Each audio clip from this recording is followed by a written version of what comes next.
Hey, y'all, Teresa and I stand up here talking. Eddie had to go home. He didn't have to go home, but he wanted to go home and visit with his family and his mother and all his brothers and sisters. He's one of 9 kids. So Teresa and I were standing up here talking about, it seems like summer just started, and now it's already time for school to start back, We didn't used to go back to school until after Labor Day. But now they go back like mid-August. So I thought, and Teresa thought, when school starts back and we have to get in that schedule, we have to make every moment count. Because your kids are going to be back in activities and you're going to turn into a taxi cab or an Uber driver. So. With no money? With no money. Yes. So I was thinking about things that you could put together the morning or the night before and have it ready and make it a little bit easier on yourself. So I put a tablespoon or 2 of butter, and now I'm fixing to add some onions. What are we making today? We are going to make a casserole. A chicken casserole, because those are always good, to be able to reach into your refrigerator and get them. Now we're going to cook these onions until they're kind of translucent. Not long. I like a little crunch, but if your children hate onions, just cook them to death. Or what I used to do with my first husband, he couldn't stand onions. And I didn't like potato salad or egg salad or chicken salad, any kind of salad without onions. So I used the dried onion flakes, and he never knew the difference. He said, she don't put onions in our stuff. Oh, yes, I did. Yes, I did. So you could always do that if your children are picking through their food and saying, I see something. That sounds like a grandmama with experience, doesn't it? It's called it EOS. All right, now I've added the garlic, y'all. I let those onions get transparent, and we'll stir the garlic around a little bit and let that flavor of the garlic burst through our onions. And the one thing about chicken casserole recipes, y'all, chicken is good for you.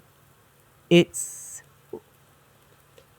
on the scale of most expensive foods, even though I can't believe I'm paying $8 and $9 for a little chicken. Well, they used to be 59 cents for a chicken. But anyway, on the grand scale, chicken is one of the more reasonable foods that we can eat. So it's healthy, it's within a budget. And when you go and take advantage of the roasters that they have in the grocery stores now. All right, now I'm going to add our flour.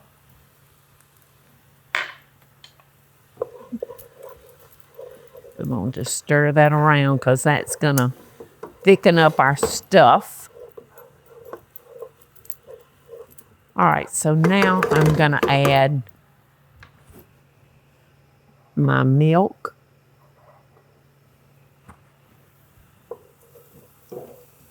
I'm going to kind of slowly add that.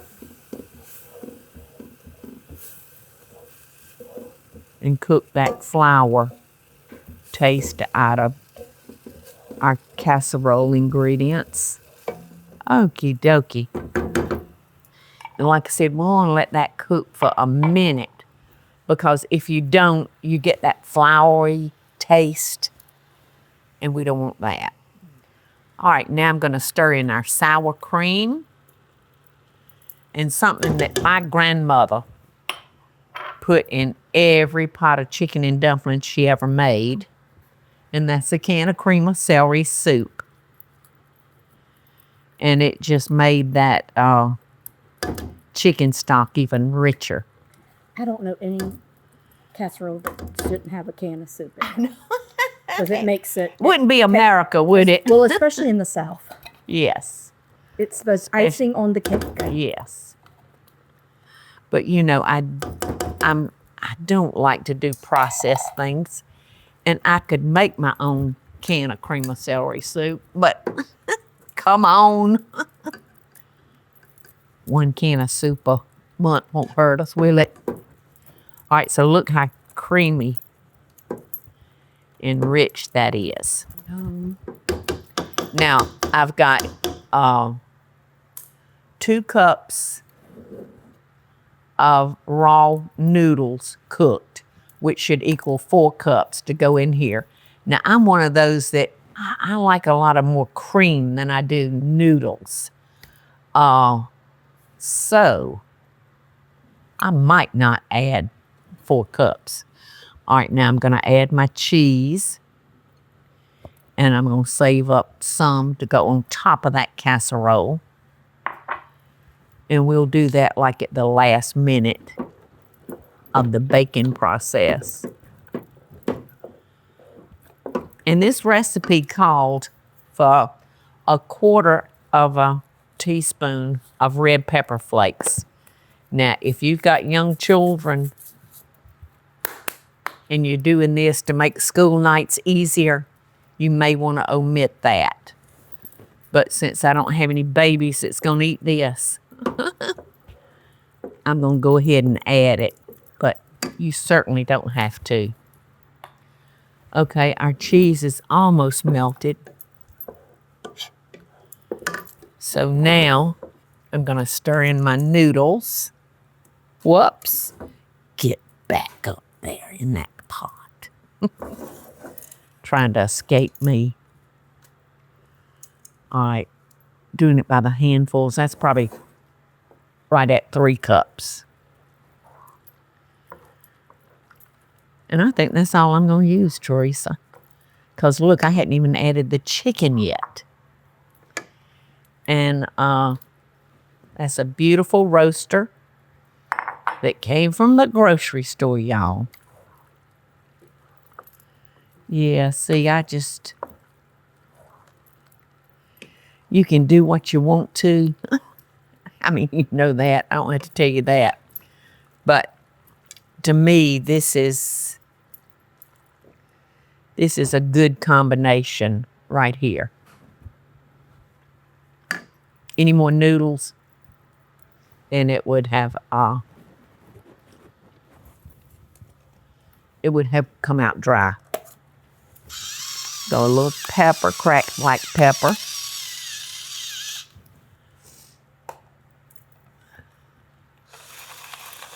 A little salt. I love these electric grinders because the fresh ground is so much better than that restaurant ground. You know, I don't know. I just like the big ones. All right, Teresa, I'm thinking about maybe using a smaller casserole dish because I like my casseroles thick. You know, not real thin. Think we can do it? Sure we can. You think so? Now, we may need to bake this a little longer, you know, because it's thicker. But now we'll come back and we'll top it with our cheese. About 5 minutes before it needs to come out. So 350, just until hot and kind of bubbly. So look at that, y'all. It's hot, it's bubbly. And ready for mine and Teresa's lunch just in time. Look at this. How good does that look? Now, remember that I opted not to put so many noodles in it. So it's probably 3 cups of cooked noodles that I put in it. And I like that because you can see how creamy. If I had put all those noodles, it would have been drier. And I just don't like dry pasta. So, do what makes you happy, though. This is going to be so hot. I mean, I just showed it to y'all, and it was boiling around the sides.